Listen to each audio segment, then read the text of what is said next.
Anestesi untuk bedah mata sebenarnya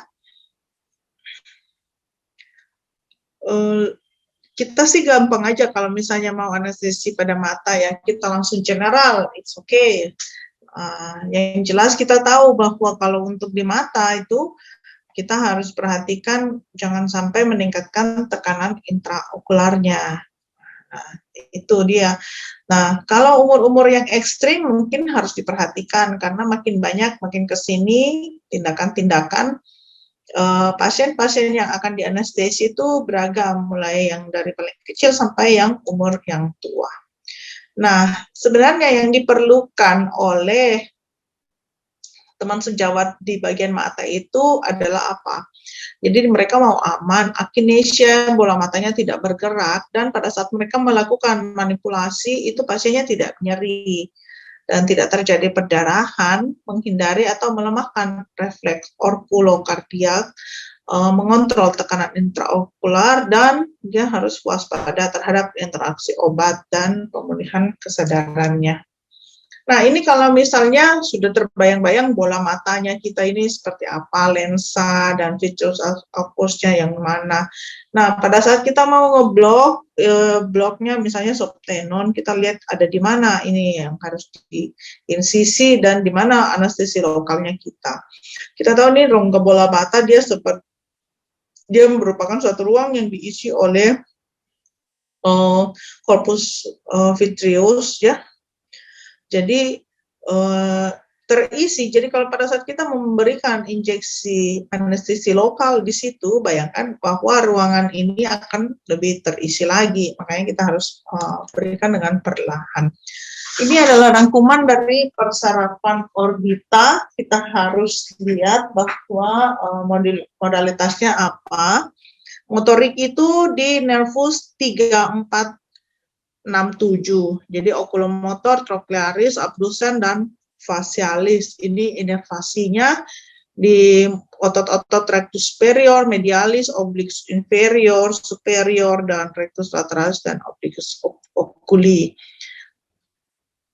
Nah, berlanjut ke motorik, ada di nervus cabang di nervus 5 trigeminus, dia ada di cabang V1, yang menginervasi kelopak mata atas, kelopak mata supratrochlearis, supraorbitalis, dan subsiliaris panjang. Nah, ini semuanya ini mempersarafi juga sampai di kantus lateral kelopak mata bagian luar, ini lakrimal ya.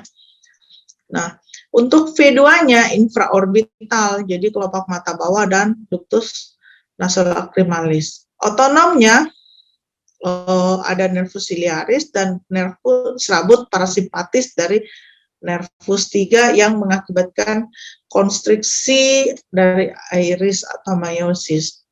Jadi memang satu organ yang benar-benar kompleks dan membentuk dia seperti LCS. Jadi dia menghasilkan humor aqueous dan pengaruhnya pada tekanan intraokuli itu sangat penting.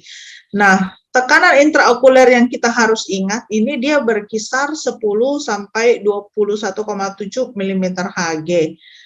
Di mana lebih dari 22 tekanan itu sudah dianggap abnormal. Nah, kira-kira bagaimana sih yang tekanan 10 sampai 22 itu? Kalau misalnya kita bisa meraba, masing-masing meraba bola matanya sekarang, kelopak matanya, dan merasakan berapa sih model kelopak matanya masing-masing. Nah, kalau kalian semua masing-masing pegang kelopak mata, merasakan, oh seperti ini nih tekanan mata saya, dan kalian tidak memiliki gangguan, kelainan, berarti itu range-nya berkisaran normal 10 sampai 22. Kalau yang di atas itu berarti dia seperti bola yang sangat kenyal ya. Jadi pada saat kita lakukan palpasi sedikit diketuk itu dorongan balik, tekanan baliknya itu sangat besar yang kita rasakan, yang balik kembali. Nah, faktor yang mempengaruhi tekanan intraokular itu terutama dari penekanan eksternal mata karena kontraksi otot orbicularis oculi, ada terjadi rigiditas dari sklera sendiri, karena kan kalau dia rigid berarti bola mata yang tadi seperti cembung, dia lebih keras ya tekanannya. Perubahan isi ruang semi solid, misalnya ada lensa, ada isinya vitreous, dan yang memegang peranan penting terutama ya isi cairannya itu ya, tumor aqueousnya. Mengapa? Yang harus diingat adalah pada saat kita membius, refleks okulokardiak ini yang harus kita benar-benar perhatikan. Kenapa? Karena tadi itu ada nervus trigeminus, yang nervus 5 itu yang sampai ke bola mata. Nah, ini adalah gambar ringkasan dari refleks okulokardiak, di mana ini adalah long ciliary nerve dan ini short ciliary nerve-nya bersama-sama bergabung dari ciliary ganglion, ya, pergi ke geniculate ganglion, ke nervus 5 kranial, ya. Nah, dia habis itu dia juga bercabang ke nervus 10, dan ini adalah merupakan sensoris utama dari nervus trigeminal. Oke, jadi pada saat terangsang dari sini nervus 10 ini yang arahnya juga ikut ke jantung. Jadi pada saat terjadi rangsangan di bola mata, lintasan ini bisa nyambung sampai terjadi bradikardi di jantung, ya, vagus juga dan trigeminus. Bagaimana kita menyikapi kalau terjadi refleks okulokardiak? Jadi kita harus aware, kita harus lihat monitor, kita harus dengar itu suara monitor. Kenapa tiba-tiba dari yang denyut jantungnya bip bip bip, kok tiba-tiba bip bip bip, loh kok melambat ya tiba-tiba. Jadi kita harus hati-hati dan segera mengingatkan operator ahli bedah untuk menghentikan stimulasi pembedahan sampai denyut jantungnya meningkat. Biasanya dia seperti dia bisa terjadi desensitisasi. Jadi makin sering dirangsang, dia akhirnya kan capek sendiri, akhirnya dia tidak berefek seperti itu lagi. Setelah itu kita harus meyakinkan ventilasi dan oksigenasi yang adekuat, dan kita yakin kedalaman anestesia kita. Jadi kita benar-benar tahu bahwa mesin yang kita pasang connect ke pasien itu sama, terhubung, dan tidak ada kebocoran, tidak ada leakage, obatnya nyambung, obatnya memang masuk semua, dan memang ini benar-benar murni karena refleks okulokardiak. Akhirnya kita memberikan atropin IV 0,01 mg per kilogram berat badan bila bradikardinya menetap, bila misalnya pasiennya operator sudah berhenti, terus anestesinya sudah didalamkan, analgetiknya diberikan dan tetap terjadi, maka kita akan memberikan atropin, ya. Bila tidak juga kita bisa minta tolong dari teman sejawat operator untuk menginfiltrasi otot rektusnya dengan anestesi lokal kalau misalnya terjadi berulang, karena nggak mungkin kita baru kasih SA, takikardi lagi, belum selesai terus masuk lagi, ya itu episodenya berulang. Nah, anestesi apa yang dipilih pada pembedahan mata? Anestesi yang dipilih ini harus memenuhi persyaratan yang diperlukan, ya misalnya yang tadi itu dia maunya akinesia, analgesianya ada, perdarahannya minimal, pokoknya semua itu pilihan-pilihannya. Jadi pemilihannya harus berdasarkan masing-masing kondisi individunya dengan keterampilan ahli anestesi dan ahli bedahnya itu seperti apa. Nah, ini ada beberapa keuntungan dan kerugian anestesi regional dibandingkan dengan anestesi umum.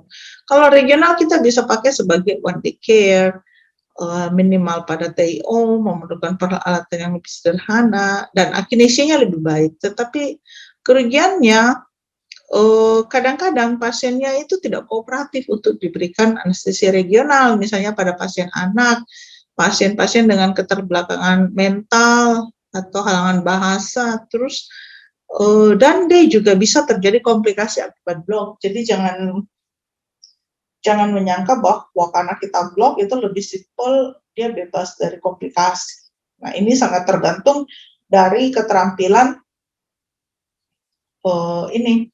keterampilan anestetisnya sendiri yang akan memberikan blok.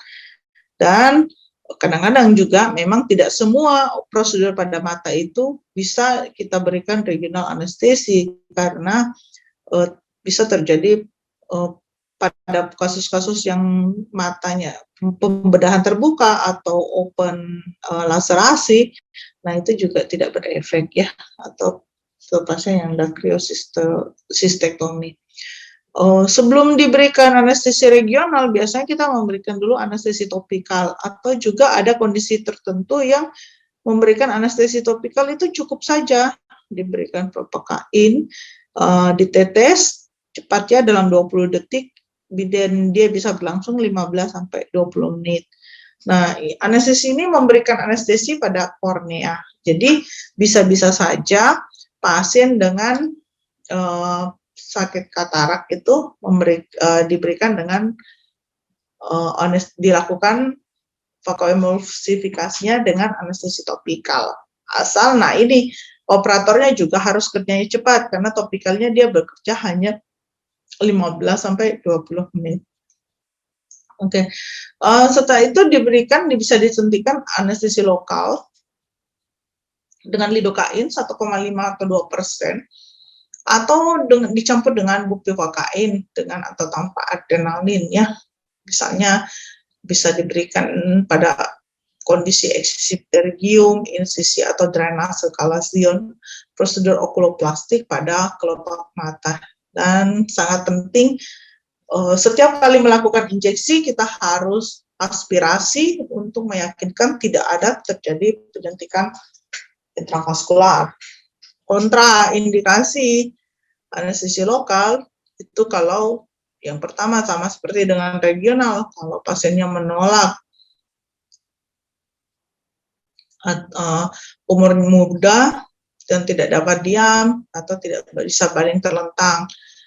Yang relatif misalnya klaustrofobia. Klaustrofobia itu dia kan takut terhadap ruangan tertutup. Jadi nanti kan kalau sudah selesai dia masih sadar, terus mau tidak mau semua mukanya ditutup. Nah itu dia masalah komunikasi dan ada perlawanan darah.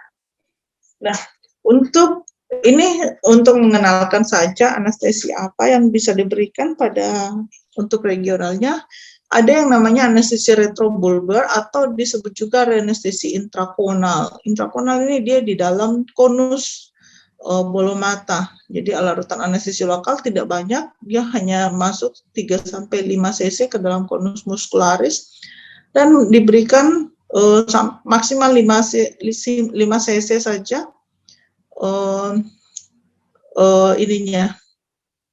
obat anestesi lokalnya, karena dia di dalam konus. Konus itu kan tempatnya kecil, jadi sedikit saja anestesi lokal yang diberikan itu dia sudah meningkat tekanannya juga. Nah, ini pasiennya diminta untuk melihat ke arah atas dan dalam, lalu jarumnya diinsersikan melalui kulit di bawah kelopak mata.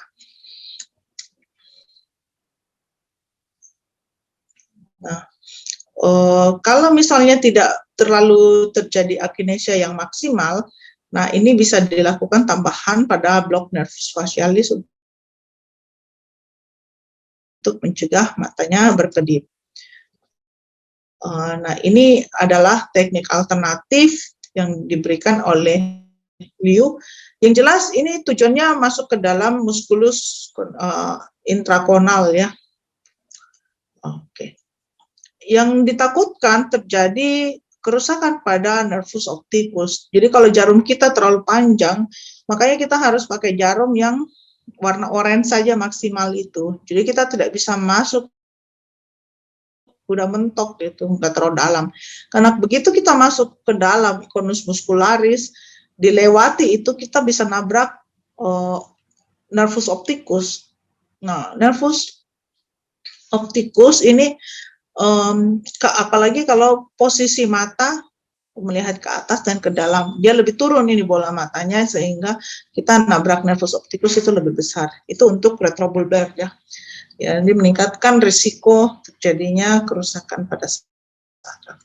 Yang lebih sering dilakukan adalah anestesi dengan peribulbar. Yang lalu juga saya belajar untuk melakukan anestesi peribulbar, bukan retrobulbar. Retrobulbar sekarang hampir semua sudah meninggalkan dan dilakukan anestesi peribulbar. Nah, ini karena di peribulbar artinya di samping bola mata itu, di samping, bukan di dalam konus muskularisnya, penyuntikan volume anestesi lokalnya itu bisa lebih banyak, 6 sampai 12 cc.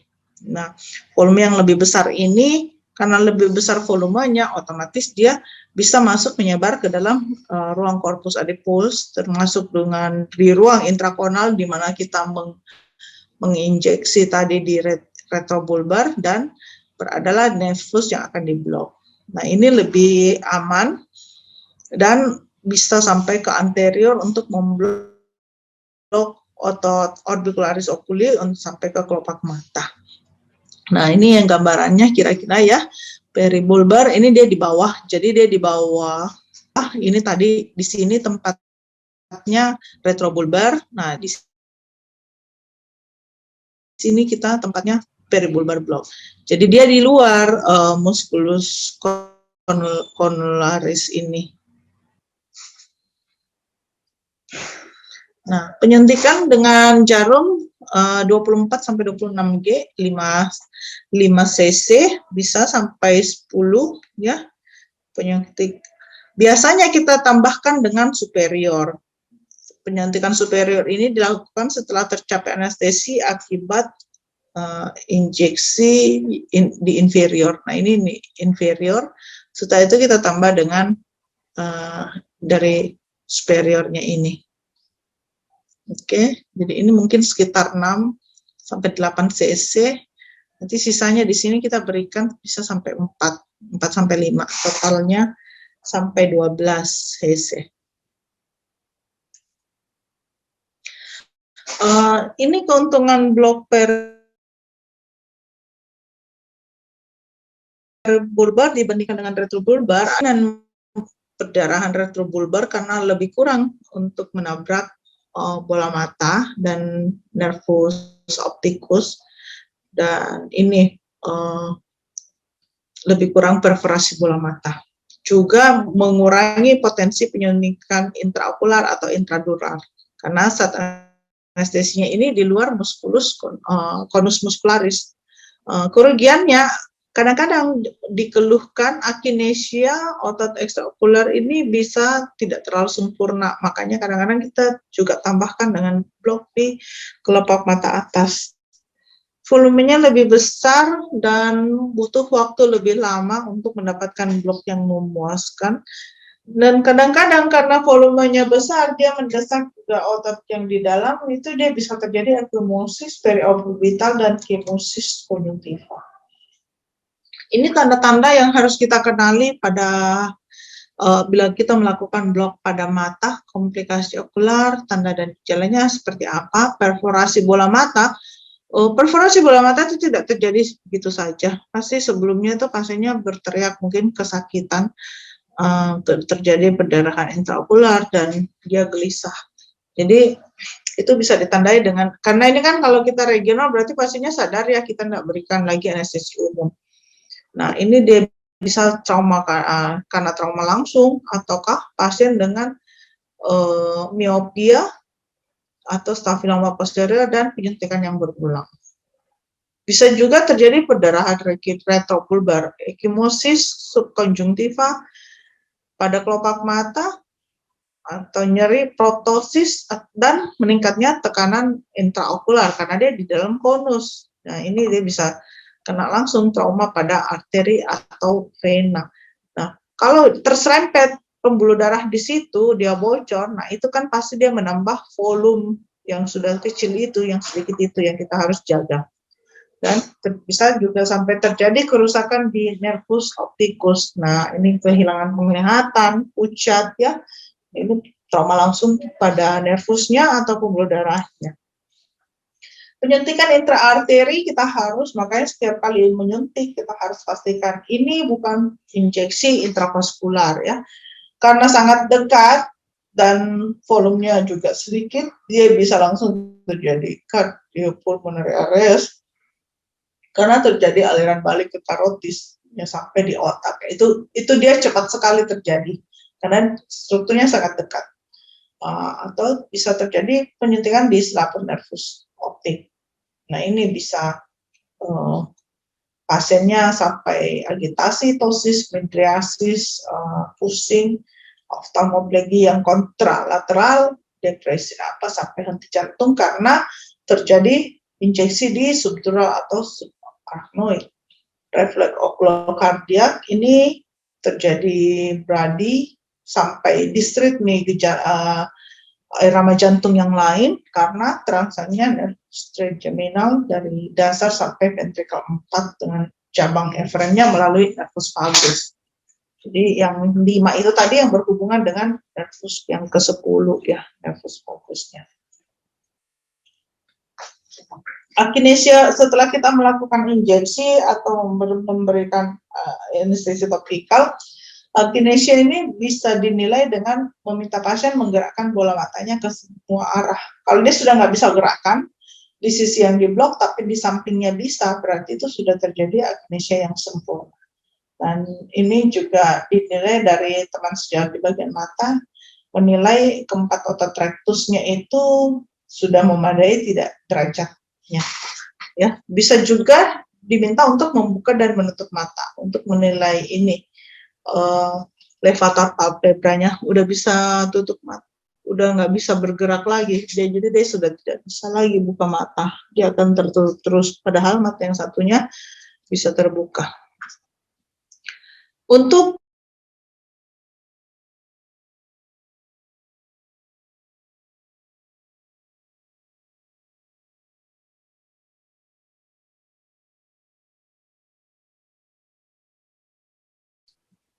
A, B dengan D, A, B, dan D. C ini di bawah akinesia.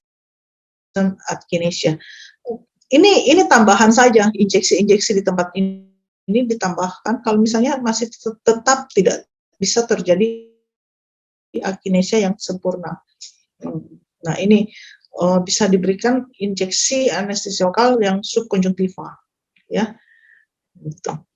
Kadang-kadang tidak diminta.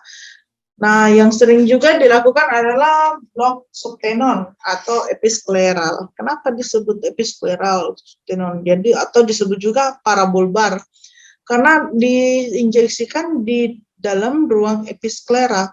Jadi skleranya ini yang dirobek sedikit lalu dimasukkan anestesi lokal ke dalam. Nah, ini memungkinkan anestesi lokalnya juga menyebar secara sirkuler, mengelilingi sklera bola mata. Nah, ini volumenya lebih rendah daripada peribulbar, 3-5 cc. Kadang-kadang kita bisa tingkatkan sampai 11 supaya kita mau dia memberikan akinesia yang lebih besar. Tapi efeknya apa? Dia bisa terjadi ekimosis karena terjadi penyebaran anestesi lokal ke subkonjungtiva. Karena kan kita tidak bisa cegah itu anestesi tidak pergi ke ruang subkonjungtiva. Nah, biasanya kalau makin besar volumenya pasti terjadi ekimosis juga bisa. Dan ini kadang-kadang setelah injeksi, mau peribulbar kah, mau subtenon kah,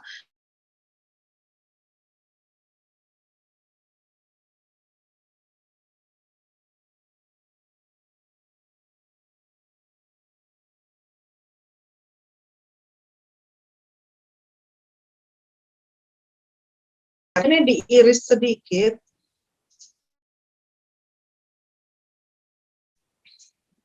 Jadi ini ada alat. Nah, ini untuk alat pembuka kelopak.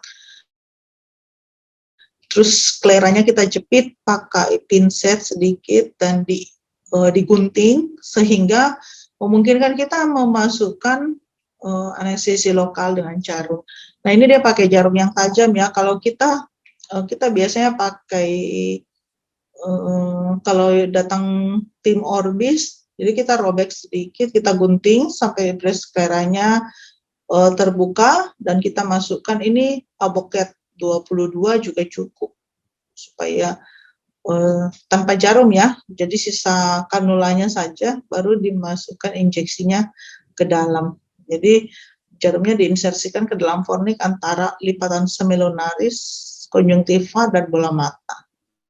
Ini dia menyinggung bola mata. Kalau misalnya dia pakai jarum yang ini sangat kecil. Kadang-kadang kita nggak punya jarumnya yang ini.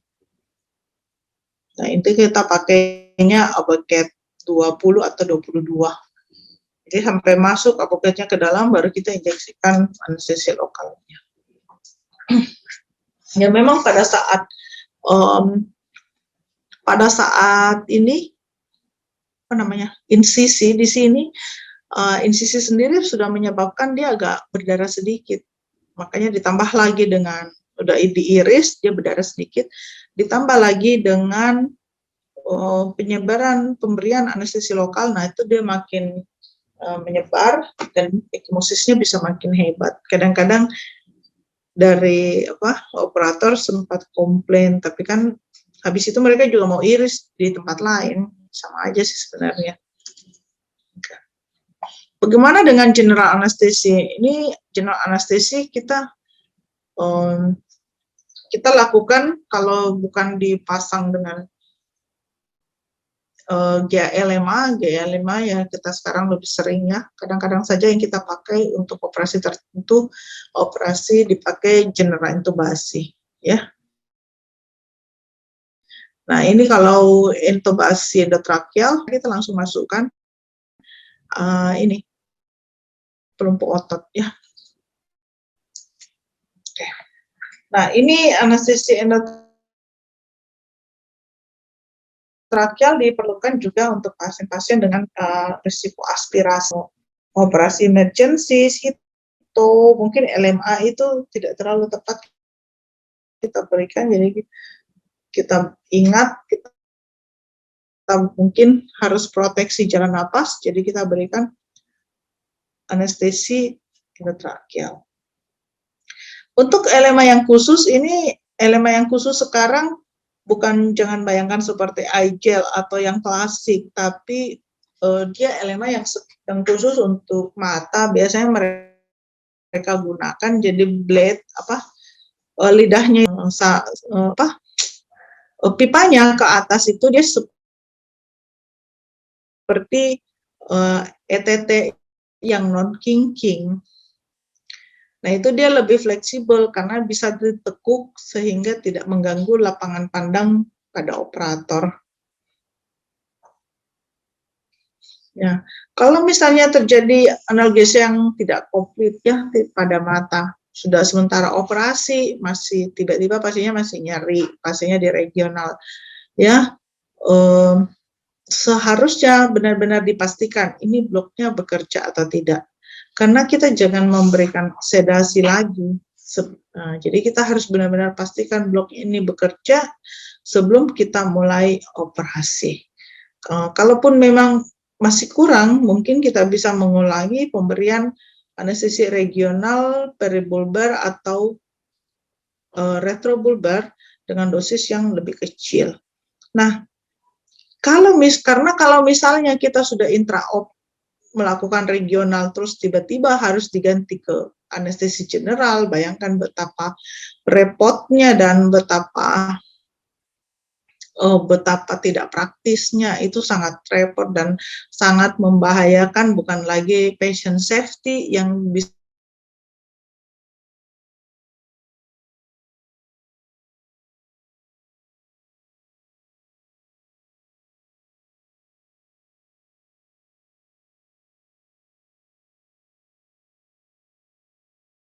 itu aja langsung. Jangan nanti misalnya, nanti kita lihat di tengah jalan kalau nggak cukup,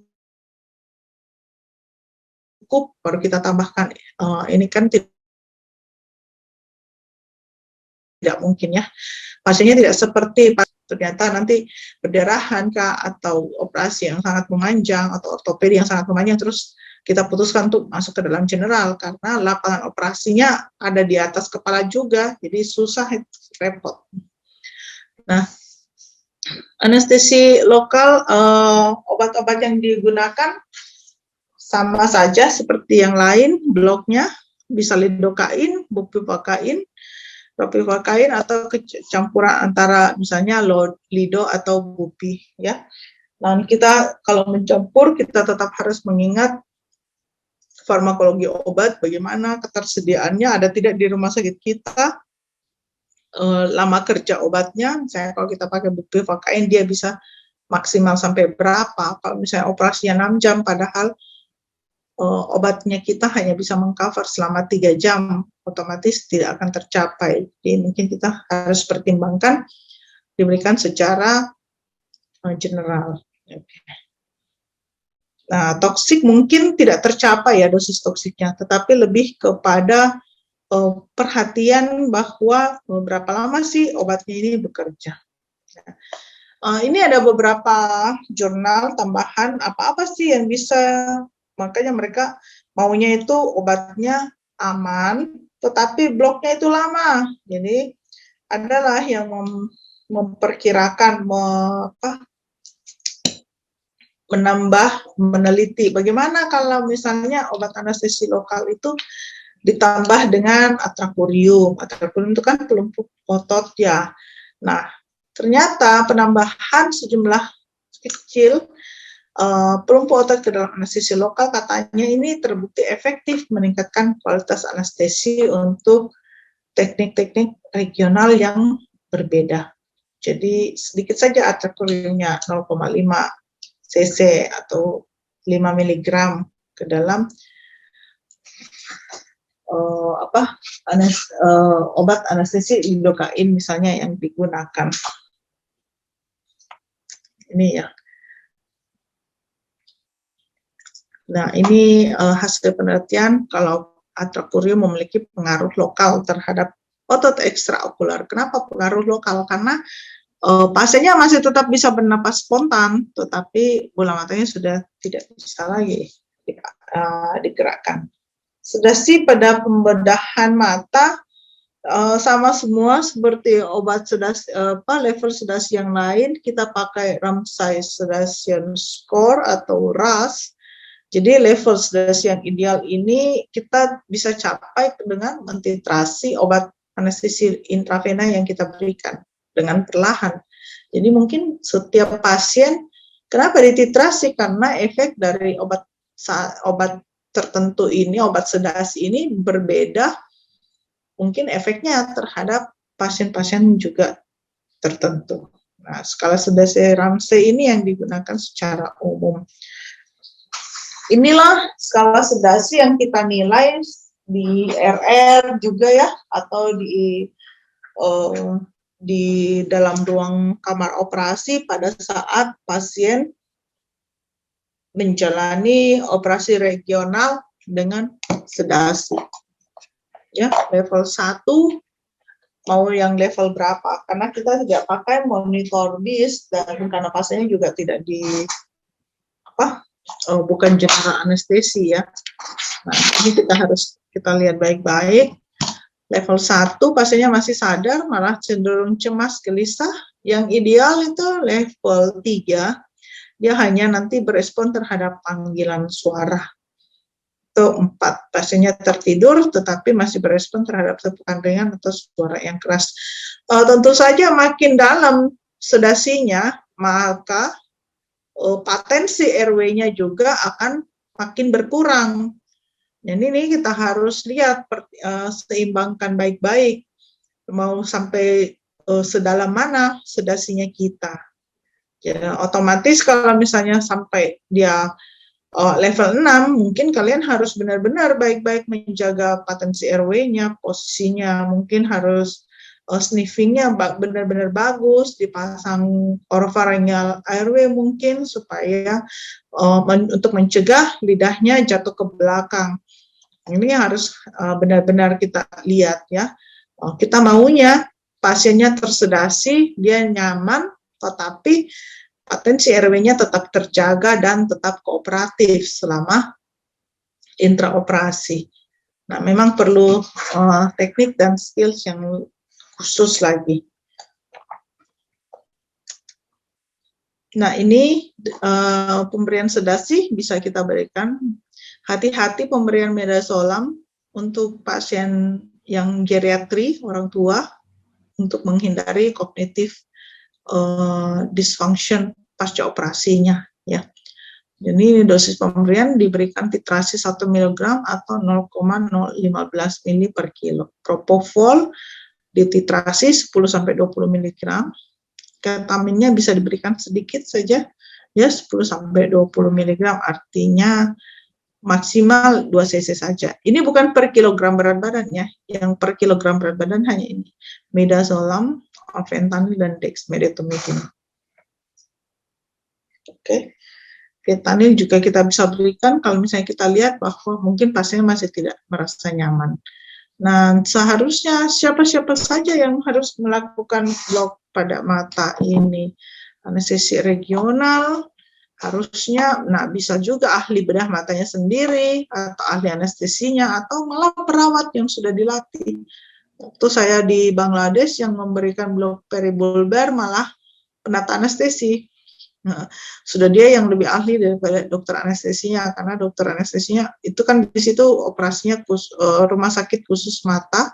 Dokter anestesinya itu hanya mau ngurusin yang general aja, saking banyaknya operasi ya. Jadi yang untuk injeksi regional, biar aja deh perawat yang injeksi gitu.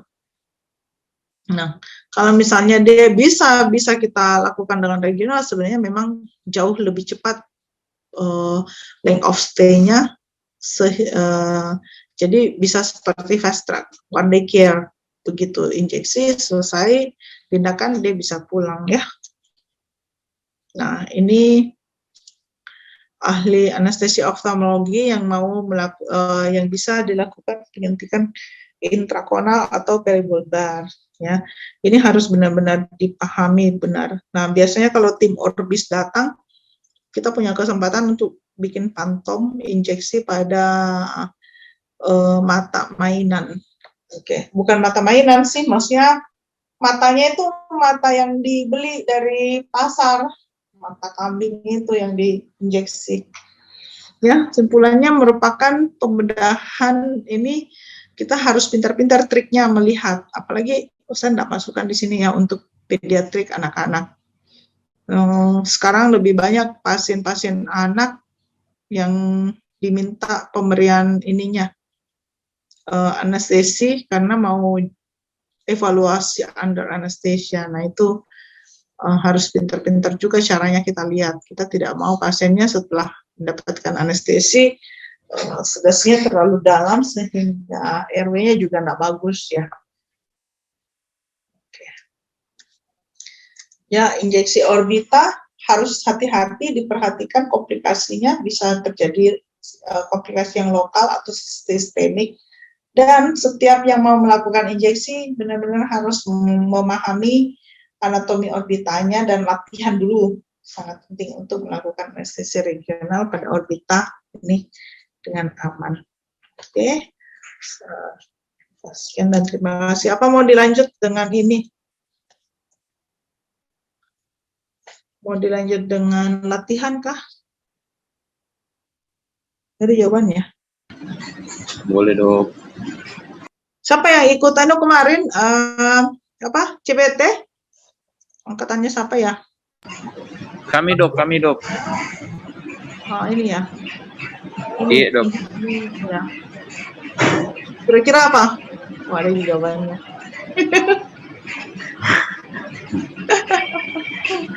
Oke, diulang dulu ya. Mana kembalinya ini? Nggak tahu. Yep.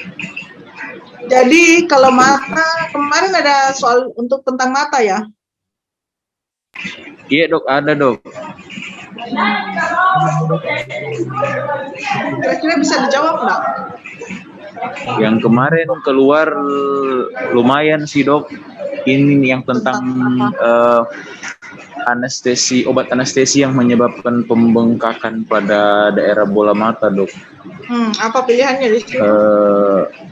Ada berapa dok? Salah satunya nitric oxide dok. Oh, anestesi inhalasi itu. Iya dokter.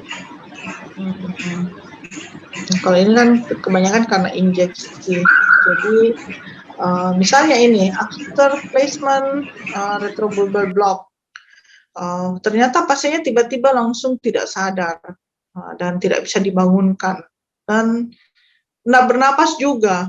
Nah, kira-kira apa itu kalau retrobulbar? Ini dia bilang ini brainstem anesthesia. Oke, jawabannya D. Kelihatan ini jawabannya enggak?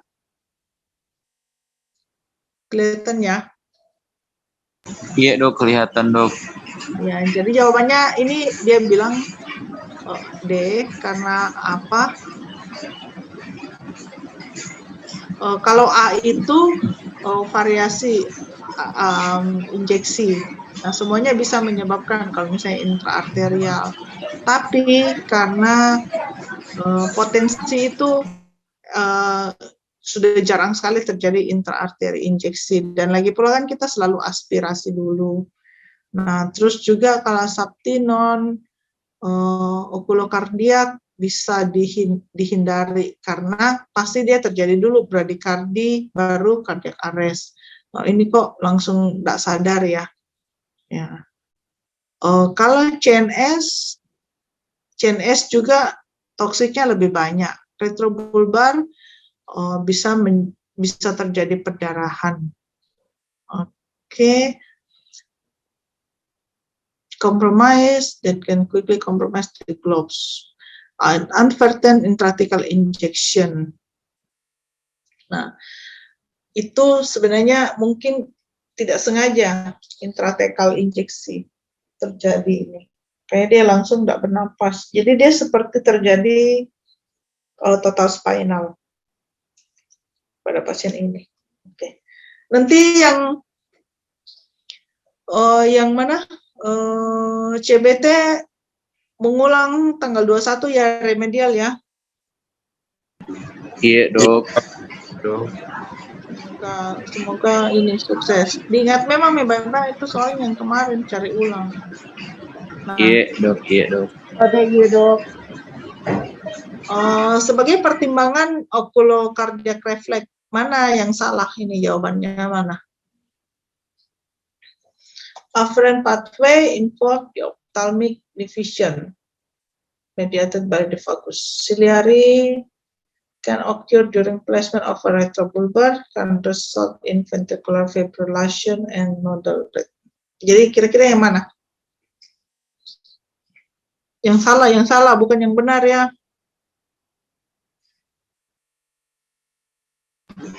C dok, tapi dok. Hah? Yang salah. C dok. Ya, yang salah C. Oke, yang salah C. Itu malah harus didalamkan ya, bukan di ini ya. Oke, bukannya didangkalkan. Itu biasanya terjadi malah karena kalau dangkal. Nah ini, pasien 3 tahun menjalani operasi strabismus pakai sevofluran, nitric oxide, dan IV, rocuronium dapat, terus diintubasi. Pasien different dan junctional bradycardia. Nah, yang mana yang tidak sesuai, yang tidak mengkontribusi terhadap bradycardia? Kemana nih? Trigeminal dengan vagus pasti masuk. LCN juga masuk. Terus yang berperan kan long ciliary nerve dengan short ciliary nerve tadi itu ya. Kira-kira udah abdusen. Dok. Lateral rectus dia juga ikut masuk ya. Jadi ini resulting in sinus of the block given efferent pathway to result in abducen nerve provide motor inervasi. Jadi abdusen ini motorik, dia nggak punya sensoris, artinya motoriknya enggak, hanya motorik saja. Padahal kalau okulokardia kan dia sensoris. Oke. Lanjut. Nah, ini penambahan nitric oxide kontraindikasi pada apa? Ini mungkin pertanyaan yang kemarin. Jadi pasti kalau ini bagian mata. Strabismus. Iya dok, strabismus surgery. Ini kontraindikasi ke kenapa DB? Eksplorasi laboratorium for small bowel.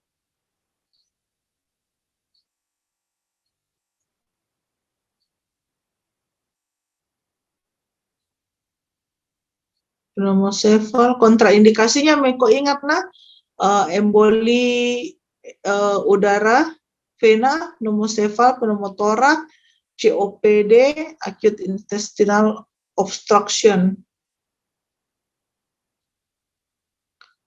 Iya, tympanic membran, intraocular procedure involving gas bubble.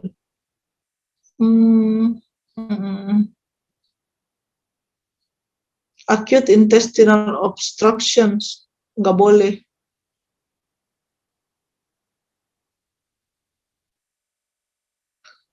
Mungkin karena dia menghasilkan gas kayaknya ya.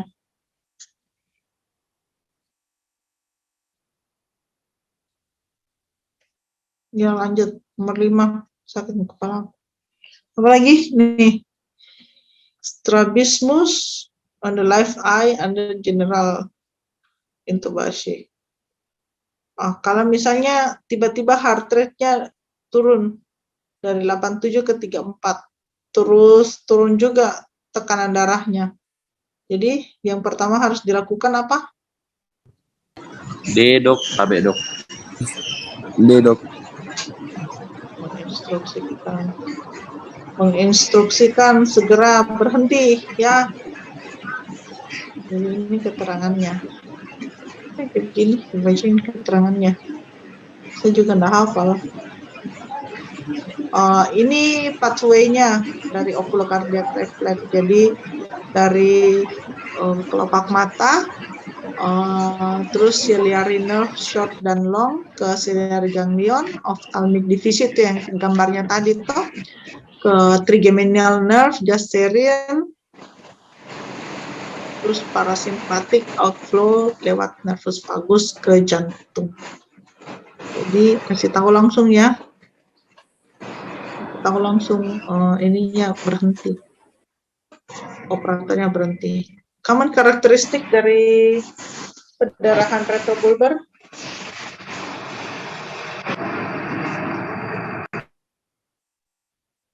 Most are venous and bleeding is slow. Karakteristik dari retrobulbar.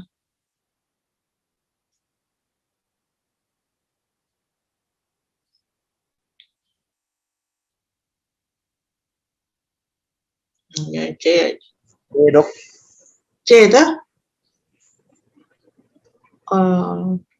Kalau retrobulbar cepat apa lambat sih perdarahannya?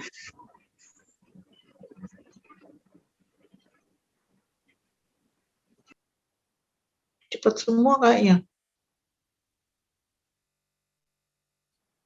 Most are venous and bleeding is slow. Venous itu lebih lambat memang. Kalau arteri dia lebih serius. Berarti benar semua ya. Kalau dia ini kan tergantung ceritanya, jarumnya kena merobek apa, robek vena apa robek arteri.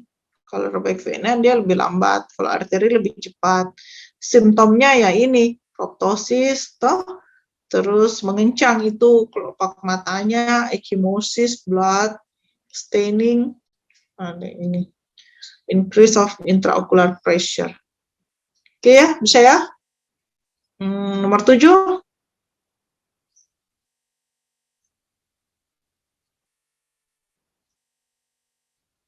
turun tingkat, menurun meningkat.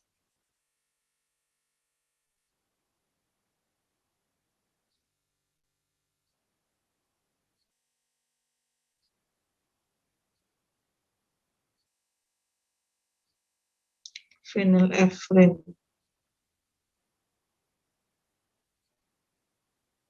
Apa jawabannya? Pakai halotan ya turun.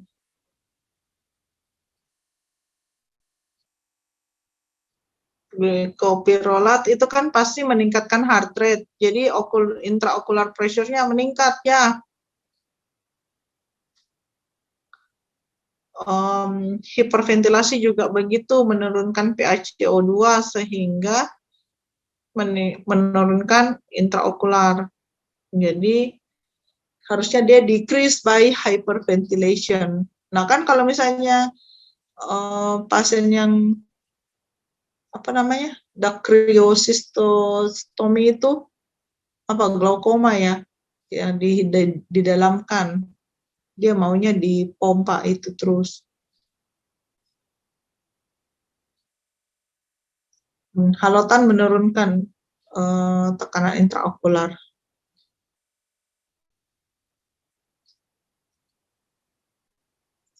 Ini semuanya non-depol ini menurunkan tekanan intraokular, kecuali succinylcholine ini meningkatkan.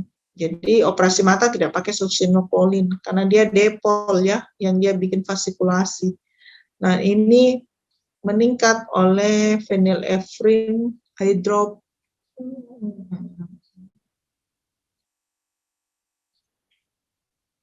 Phenylephrine menyebabkan hipertensi dan menurunkan IOP-nya. Oh, dia turun. Ini phenylephrine turun IOP-nya, bukan meningkat karena dia mempercepat drainase di humor aqueous sehingga intraokularnya menurun. Oke. Tapi harus hati-hati juga karena absorpsi sistemik menyebabkan hipertensi. Oke, nomor 8 apa? Apnea setelah blok retrobulbar. Apa itu? Halo? Halo? Subarachnoid injection, dok. Ya. Oke. Sama yang tadi, nah.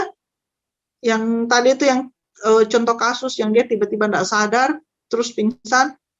Nah, itu kan injeksi brainstem, yaitu total spinal key. Nah, ini true statement concerning oculocardiac reflex.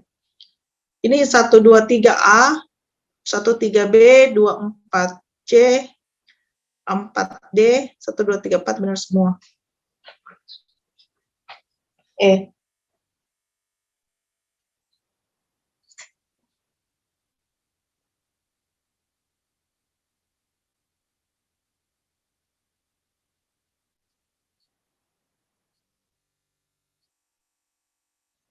Apa?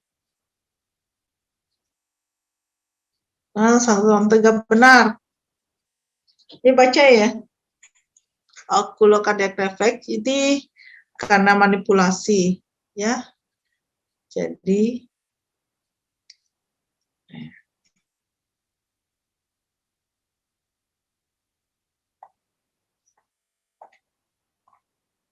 nggak bisa kesorot. Jadi hiperkapni atau hypoxemia.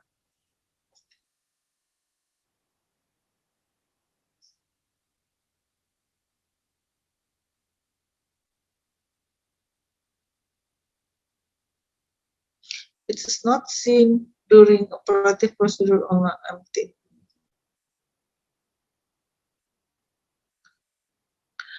Nomor 2 ini tidak benar juga, karena malahan juga bisa terjadi pada saat sudah enukleasi, dia juga masih tetap bisa terjadi oculocardiac reflex karena jaringan sekitarnya, bukan pada bola matanya. Nah, nomor 3, afferentnya trigeminal nerve, efferentnya nervus vagus. Nah, diingatlah, efferentnya ini nervus vagus, afferentnya nervus trigeminal cabang V1. Yang keempat, tidak terjadi pada pasien yang terbangun.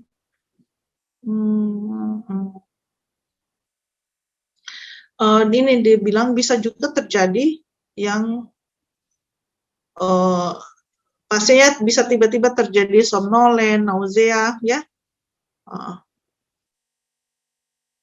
sampai terjadi bradikardia atau disritmi. Ya kan, nervus vagus di 10, jadi bisa juga stomachnya yang tidak enak. Nah itu nanti baru nyambung ke matanya, oculocardiacnya.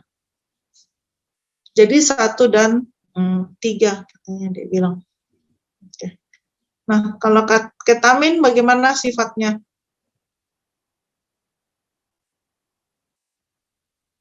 Meningkatkan ICP, does not cause respiratory, eliminated by hepatic increase.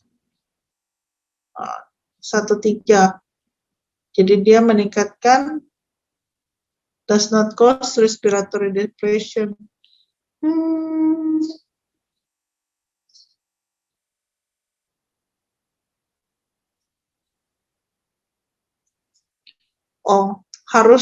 Ini ketamin ini dia masih bilang menyebabkan depresi napas kalau misalnya diberikan dengan cara cepat, apalagi bila dikombinasi dengan opioid. Jadi harus hati-hati kalau pasien mata yang disedasi, kita sudah kasih fentanyl, terus ditambah lagi dengan ketamin, ya.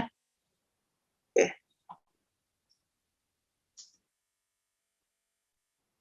Habis kayaknya. Yuk. Saya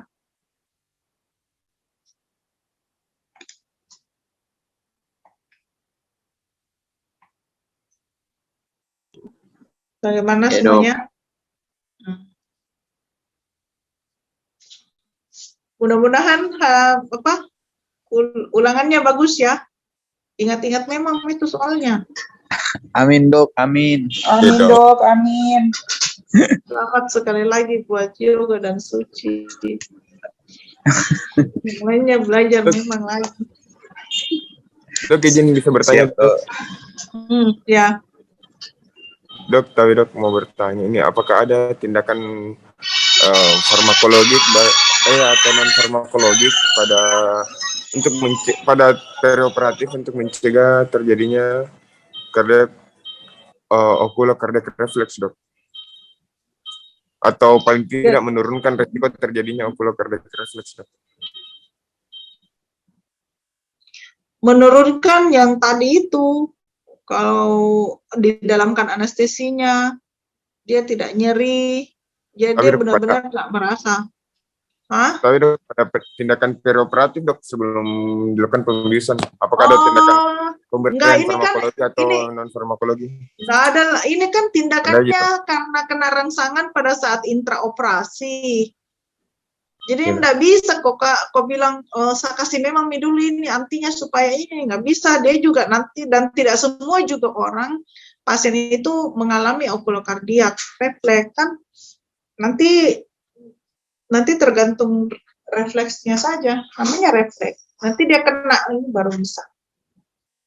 Yang jelas kita harus aware pada saat operasi, tindakan, kalau sudah mulai di situ, kita dengar itu monitor, sudah mulai ini, kita udah tahu kita harus bilang apa, bikin apa sama pasiennya, bilang apa sama operator, apa obat yang mau dimasukkan, itu yang harus diwaspadai dan disiapkan semuanya. Jadi ini enggak bisa bahwa saya kasih ini duluan, jadi dia enggak akan terjadi, nggak bisa kan, tadi itu sudah jalurnya di situ. Bagaimana mau dihentikan duluan itu, padahal rangsangannya belum terjadi. Itu kan Iya dok, terima kasih dok. Ya. Ada lagi? Jam berapa? Kenapa saya sudah ditelepon? Banyak pasien, banyak operasi besok kah? Iya, banyak dok. Di pembagian konsul lumayan banyak dok.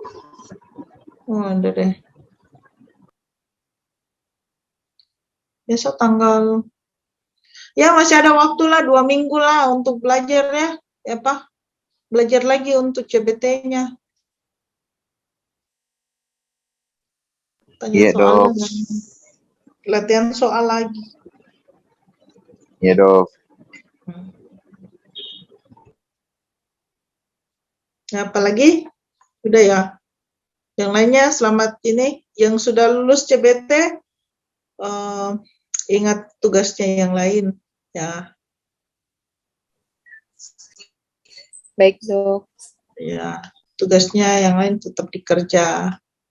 Mudah-mudahan teman-teman yang lain juga sukses mengikuti nanti tanggal 21. Oke. Ya, amin. Amin, Dok. Amin, Dok. Amin. Amin. Dok. Oke ya. Sudah dulu ya kalau begitu. Terima kasih untuk perhatiannya. Sampai nanti. Terima kasih, Terima kasih Mas Sufmi. Terima kasih dok. Terima kasih dokter. Terima kasih, Terima Dok. kasih Kak Sufni. Ya, Terima kasih, Kak Sufmi. Ya.